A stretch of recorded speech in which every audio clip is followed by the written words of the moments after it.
What do you really believe? Let's start with a simple question. What do you believe? You don't need to answer me. It's just about coming up with something. A belief is a thought that we think over and over again. It is an acceptance that something is true or exists, sometimes grounded in evidence, sometimes in trust, and sometimes in experience.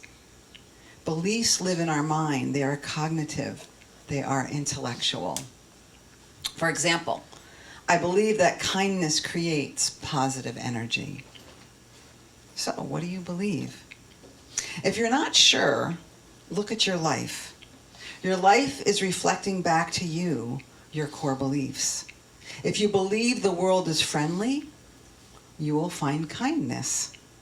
If you believe that everything works for your good, you'll expect that. You'll see it. And when you see it and feel gratitude for it, it grows. You bless it and it grows. Because here's the truth. Whatever we look for, we're going to find. Just like Henry Ford said, whatever you think you can, you can. Whatever you think you can't, you're right. Because it starts with our thoughts. It all begins within us. If we fixate on what's wrong, we will live inside the limits of that vision. So, how do beliefs shape our lives? I'm going to break it down. Beliefs shape our perception. We don't see the world as it is. We see the world as we are. This is confirmation bias in action. We seek out and notice things that reinforce what we already believe. Beliefs affect our mental and emotional health. When we believe things will work out, you're more hopeful, more resilient. When you believe you're not enough or the world is unsafe, you're more likely to experience fear, anxiety, or depression. Belief drives our choices. A belief in your ability to grow and change, known as a growth mindset, leads to action, to courage, to resilience. Belief influences our relationships. If you believe people are essentially good, you approach them with trust and empathy. If you believe people are selfish or untrustworthy, your interactions are shaped by caution and guardedness. Beliefs even affect our body. Think about the placebo effect and how if we think a sugar pill is actually a prescription, some people actually heal by taking a sugar pill because they believe that it's a prescription. Believing in healing, even if the treatment is inert, can trigger physical healing. Stress, healing, immunity, they are all influenced by our inner world, by our thoughts. Beliefs determine our purpose. Your belief in meaning, in spirit, in a calling. This sets the course for your life. In short, Mahatma Gandhi said, your belief becomes your thoughts become your words.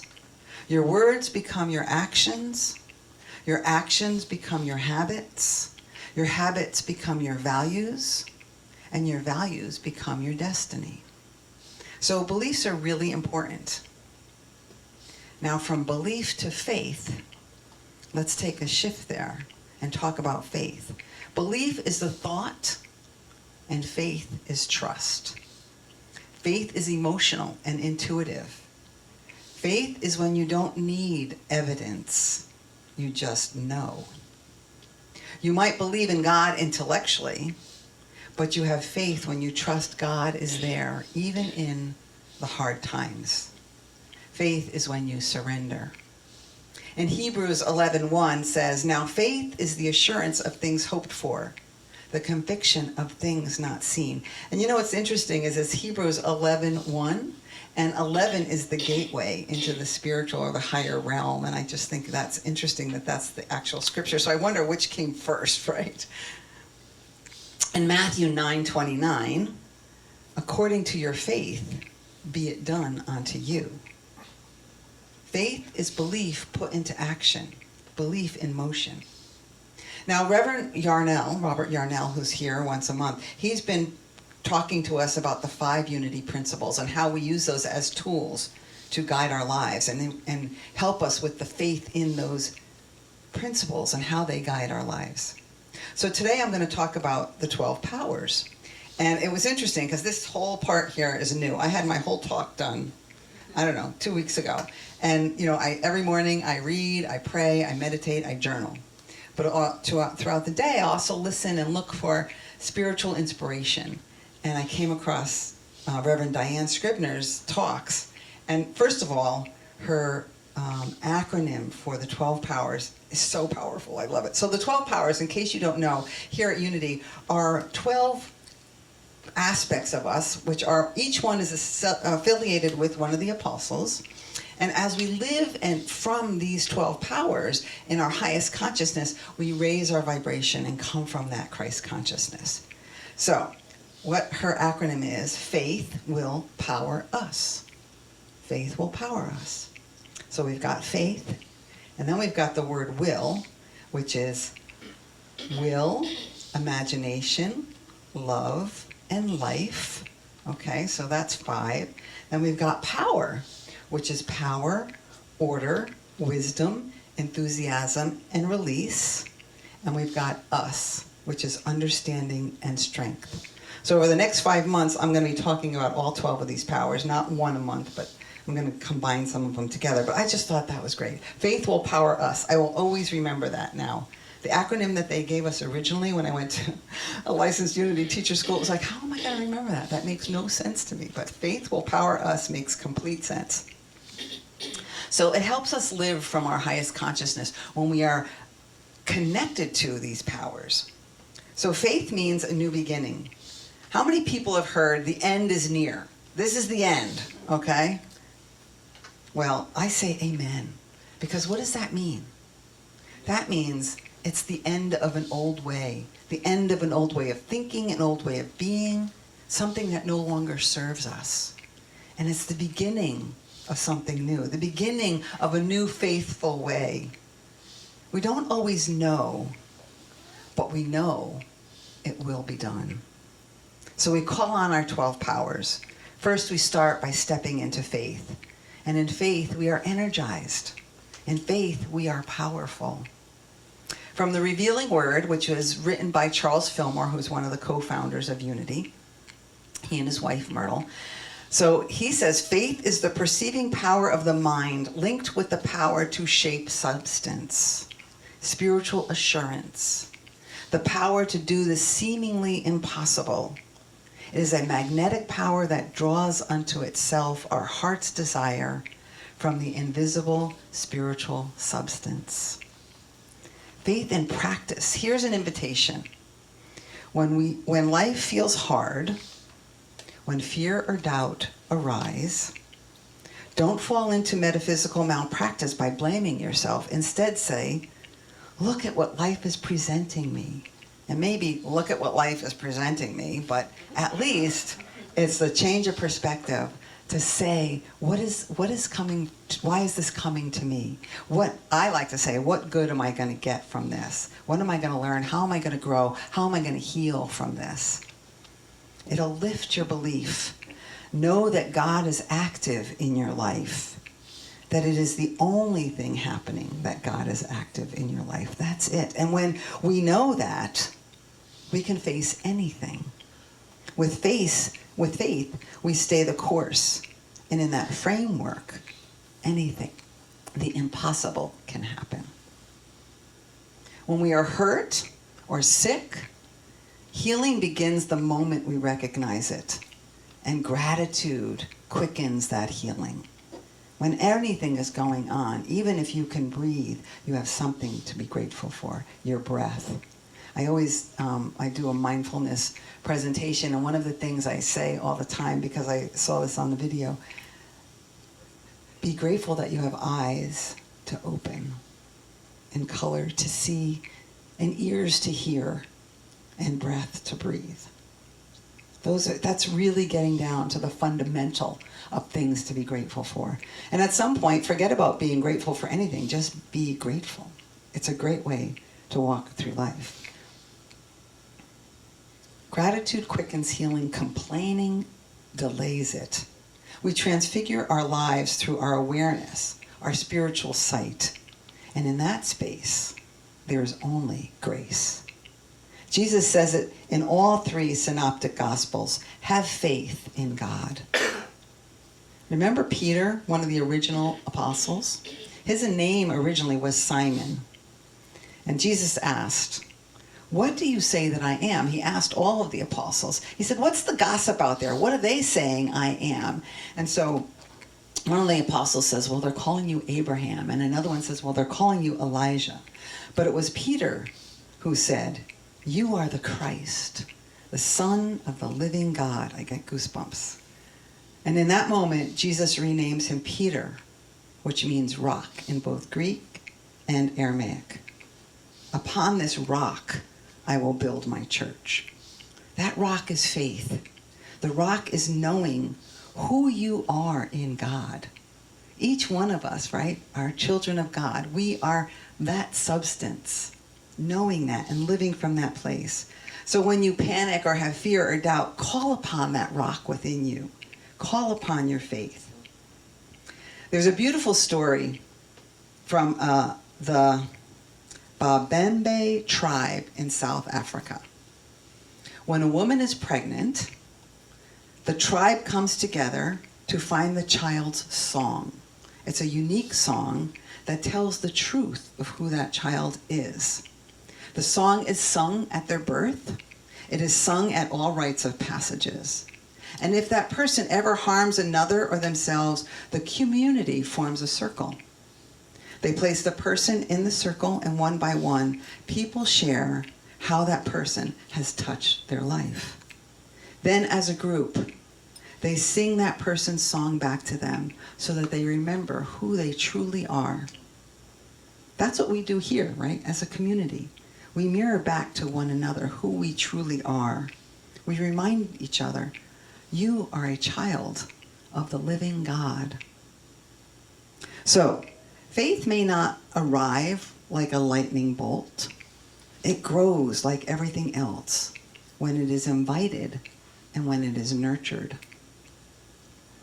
So ask yourself this week, where am I investing my faith? What is my belief? Because your faith is already in you. None of us are lacking faith, right? It's all in what we have our faith in. Do we have our faith in lack? Or do we have our faith in abundance? Do we have our faith in fear? Or do we have our faith in love?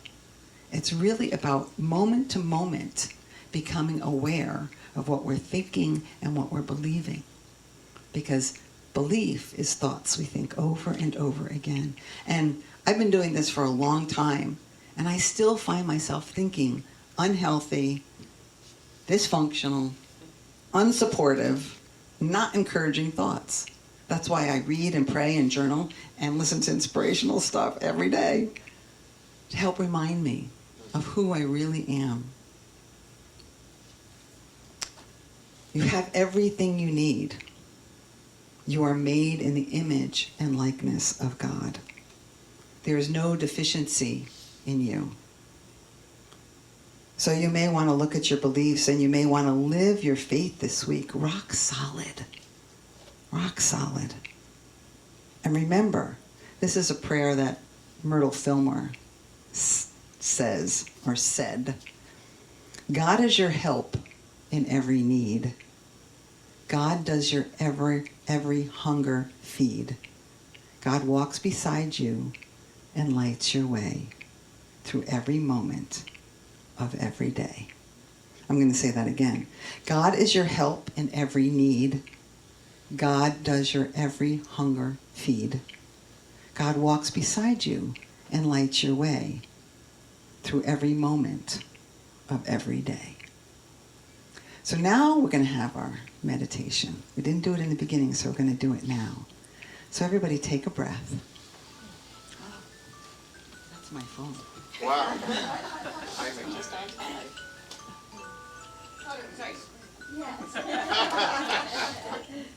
It's 11:11. That's why it was ringing. I forgot to turn that alarm off. See, every day at 11:11 I get a reminder to stop. and hold the space of sacredness. And I have my little phone to remind me. So anyway, you might want to try it. It's awesome. So take a breath. Lower your gaze or close your eyes and drop into your heart. That place where the peace that surpasses all understanding lives. That place of our Christ consciousness, of our light that connects us with one another. And ask yourself, what is one belief I hold that strengthens me? Sit with it. Breathe it in. Let it rise you like light within you.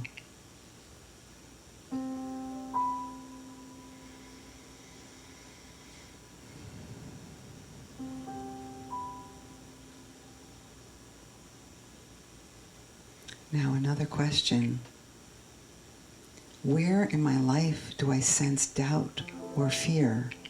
Without judgment, gently bring it into your awareness and ask, what would faith say to this part of me?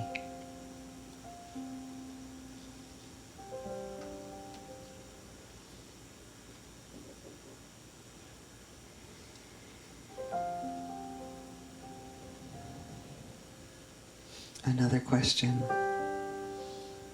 What am I looking for in life right now? Am I looking for what's wrong, or am I seeking the good?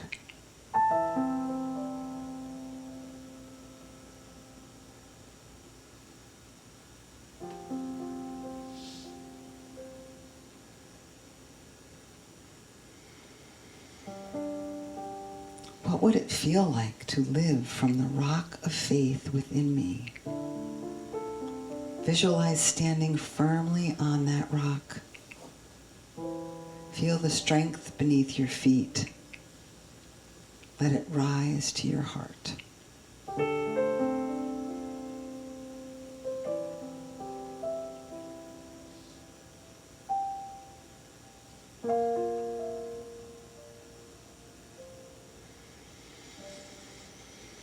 Now imagine your soul song. What would it sound like? What truth about you would it sing? Let Spirit hum it into your awareness.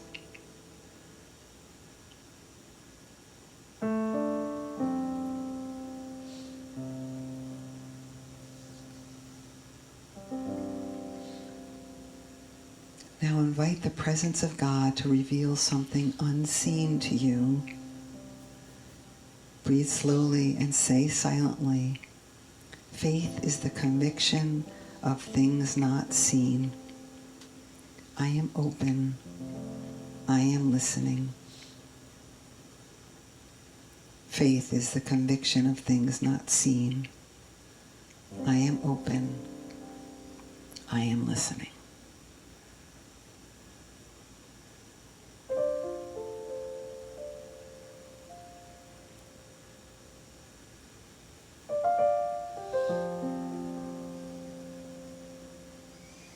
Let's take a breath.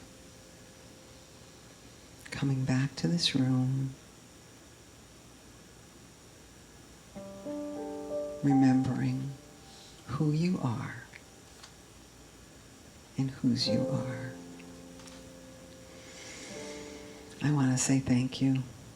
I am your sister companion in prayer, possibility, and power. I appreciate you. I love you. And until we meet again, know that you are blessed and a blessing.